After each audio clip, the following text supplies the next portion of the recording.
The WHO, that's the World Health Organization, receives vast amounts of money from the United States, and we pay for a majority, a biggest portion of their money. And they actually criticized and disagreed with my travel ban at the time I did it. And they were wrong. They've been wrong about a lot of things. And they had a lot of information early, and they didn't want to, they seemed to be very China-centric.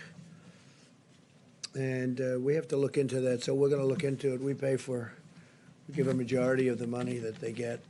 And it's much more than the $58 million is a small portion of what they've gotten over the years. Sometimes they get much more than that. Sometimes it's for programs that they're doing, and it's much bigger numbers. And if the programs are good, that's great as far as we're concerned. But we want to look into it. World Health Organization, because they really are, they called it wrong.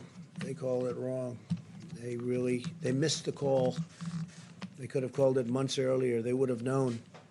And they should have known, and they probably did know. So we'll be looking into that very carefully, and we're going to put a hold on money spent to the WHO.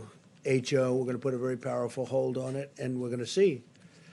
It's a great thing if it works, but when they call every shot wrong, that's no good.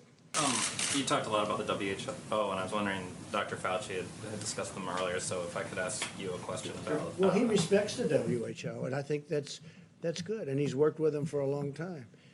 But they did give us some pretty bad play calling.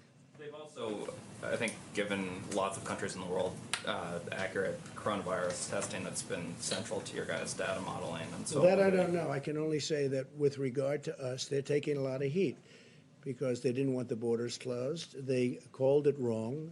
They really called, I would say, every aspect of it wrong. Until the funding freeze. I'm not happy about it. Look, we fund it. Take a look. I mean, go through step by step.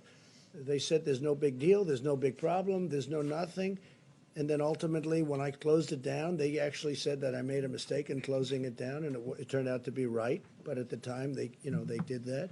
So we're just going to take a look at it. We fund it, and they seem to be, I said recently in social media, I said they seem to be very China-centric. That's a nice way of saying it, but they seem to be very China-centric. And they seem to err always on the side of China. And we fund it, so I want to look into it. Yes, please. Thanks. A quick follow-up on that. So is the time to freeze funding to the WHO during a pandemic? No, maybe not. I mean, I'm not saying I'm going to do it, but we're going to look at it. You did say that. We give a tremendous, no, I didn't. I said we're going to look at it. We're going to investigate it. We're going to look at it. But we will look at ending funding. Yeah, because you know what? They called it wrong, and if you look back over the years even, they're very much, everything seems to be very biased toward China. That's not right. When you talk about the WHO being China-centric, what exactly are you talking about? Is it because China's underplayed how many victims I don't know. They seem to come down on the side of China. Don't close your borders to China. Don't do this. They don't report what's really going on. They didn't see it. And yet they were there. They didn't see what was going on in Wuhan.